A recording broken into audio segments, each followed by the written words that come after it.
더불어민주당 추미애 대표는 23일 비박신당이 새누리당 친박과 무엇이 다른지 새로운 실천으로 보여주지 않고 헤쳐 모이기를 한다는 것은 국민을 두 번 속이는 것이라고 말했습니다. 추 대표는 이날 국회에서 열린 최고위원회의에서 친박과 비박이 만든 정치 세력은 박정희 체제 온실 속에서 온갖 기득권을 누렸다며 이같이 언급한 뒤 이제 와서 비박 의원들이 탈당하고 꼬리 자르기를 한다고 면죄부를 주지는 않을 것이며 국민은 그런 기득권 연대를 절대 용납하지 않을 것이라고 밝혔습니다. 그는 그들이 제대로 된 정치 세력이라면 한일 위안부 협상이나 국정교과서 문제, 성과연봉제 등 박근혜표 불통정책에 대한 입장부터 밝혔어야 했다며 촛불민심의 사회개혁 요구를 어떻게 구체적으로 수용할지 대답부터 해야 한다고 주장했습니다.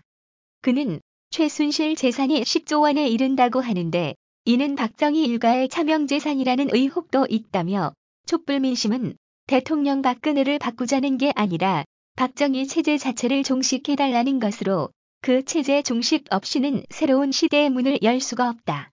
부패 온실에서 자란 세력이 국민의 땀과 노동의 대가를 빼돌렸고 유착으로 부패를 키운 이 세력에 국민은 더는 속지 않겠다는 단호함이 있다고 강조했습니다.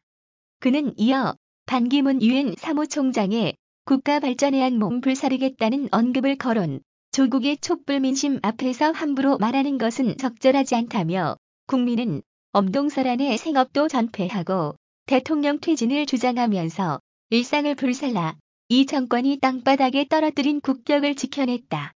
박 대통령도 반 총장도 하지 못한 일이라고 비판했습니다.